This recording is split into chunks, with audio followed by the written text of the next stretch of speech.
África, o chamado continente negro, lugar da espaçonave Terra, onde há milênios a espécie humana nasceu. Espaço geográfico que vem abrigando ao longo dos tempos sociedades, línguas e culturas muito variadas. A África nunca foi uma realidade homogênea, em termos humanos ou culturais. Alguns povos africanos, vindos de Angola, do Congo, de Moçambique, da Nigéria, do antigo Daomé e de outras partes do continente negro, atravessaram o Oceano Atlântico para desembarcar no Brasil. E esses negros passaram a ser a massa substancial da força de trabalho de fazer o Brasil.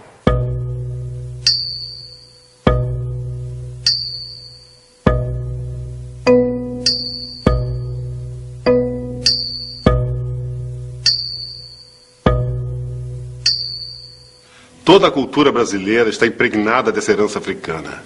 Sua presença fez quase tudo que aqui se fez.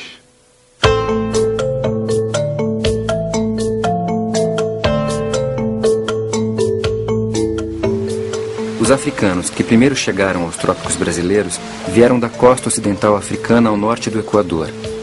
Foi o chamado Ciclo da Guiné. Depois foram os bantus. A palavra bantu significa os homens. Vinham das regiões de Angola e do Congo, da África Central Atlântica.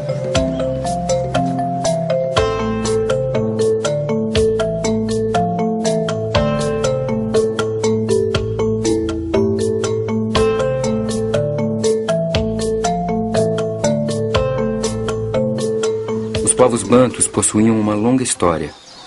Produziam objetos de cerâmica, praticavam agricultura e criavam gado. Haviam domesticado diversas plantas e dominavam as técnicas da metalurgia. Além disso, bem antes da chegada dos europeus na África, se ordenavam em estados, conheciam o comércio, a moeda e a escravidão.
Os bantus conferiam um valor sagrado ao ferro. Como muitos outros povos, celebravam a sua potência divina. Por toda a África e no Brasil, espalharam-se deuses metalúrgicos.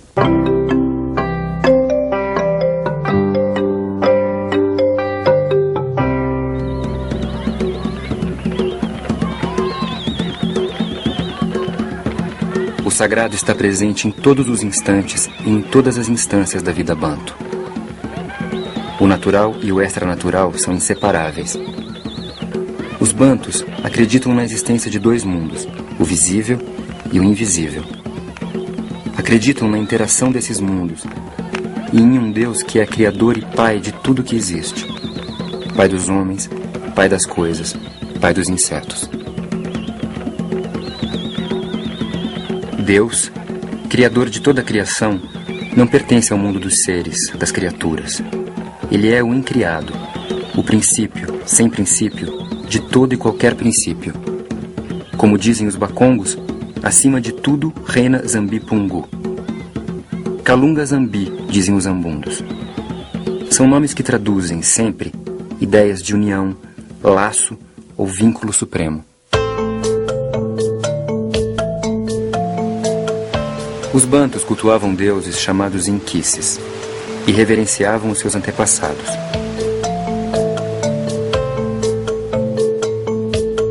Os antepassados têm sua aldeia à maneira dos vivos. Na aldeia, possuem casas e campos. São senhores e proprietários da terra e da água, das florestas e do sertão, com todos os animais que neles vivem e as palmeiras de vinhos que nelas crescem.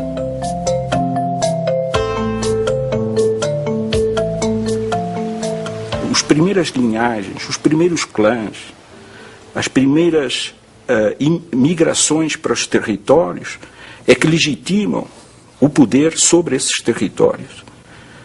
E, por isso, aqueles indivíduos que descendem mais próximo, diretamente, de alguns ancestrais míticos, são aqueles que detêm o poder.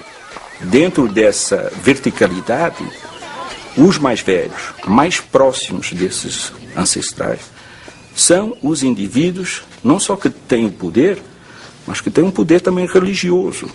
Pode-se então compreender o culto aos ancestrais, o culto aos mortos. Porque são esses mortos que, de certa maneira, trazem as benesses, trazem a possibilidade da fertilidade das mulheres, da fertilidade dos campos na agricultura, de afastamento de certos perigos. Daí um constante culto aos ancestrais.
Toda vida é sagrada.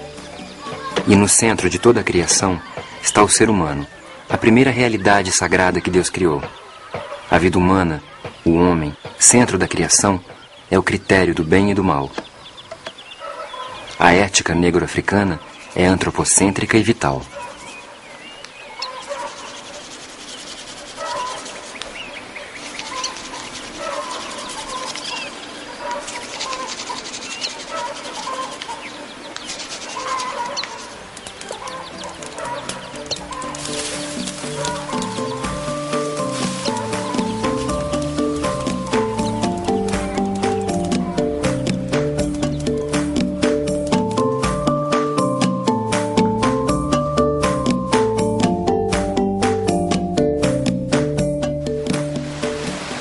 No reino do Congo existiam 3 ordens: a aristocracia, os homens livres e os escravos.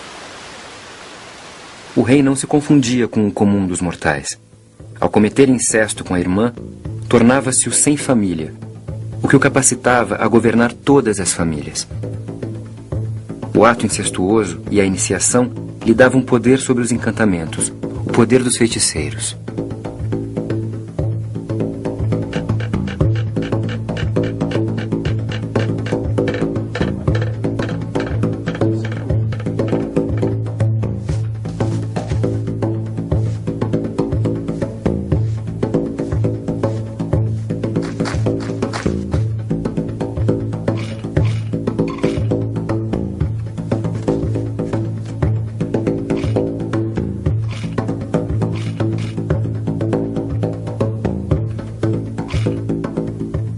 Quando o rei aparecia, sentava-se numa cadeira de marfim e trazia braceletes de ferro e marfim.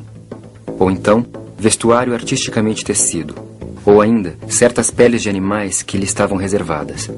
Na cabeça, um boné bordado. E ao ombro, uma cauda de zebra. Diante dele, as pessoas se ajoelhavam e lançavam poeira em cima da cabeça antes de implorar a sua bênção, que ele dava estendendo as mãos e mexendo os dedos. Por vezes, nas grandes manifestações, ele se levantava e, junto com os poderosos do país, entregava-se a uma dança reservada, cujo ritmo era cheio de pompa, de gravidade e de graça.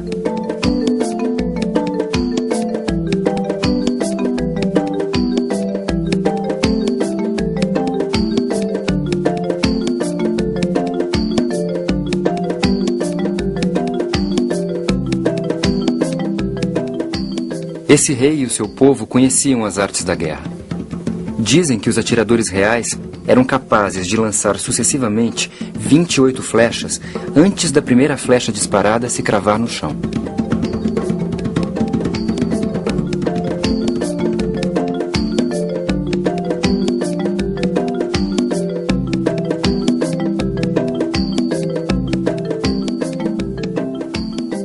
A África era um continente de escravos e de senhores de escravos. No Reino do Congo, a aristocracia empregava escravos no cultivo dos campos. Entre os negros alçás, escravos eram comprados e vendidos, usados como soldados e lavradores, servindo ainda de moeda para transações comerciais.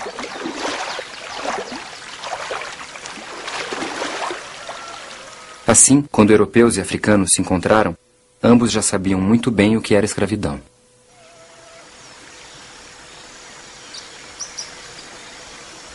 Entre os bacongos do estuário do Zaire, a palavra para sol é tangu, uma palavra que significa tempo, tempo presente, hora, ocasião, tempo favorável, momento preciso.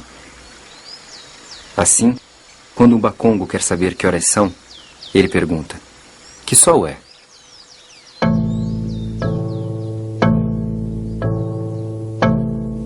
Para muitos povos africanos, o sol simboliza a transição entre a vida e a morte. Quando o sol desaparece da vista humana, os bacongos dizem que ele é a canoa que transporta almas para o mundo dos mortos.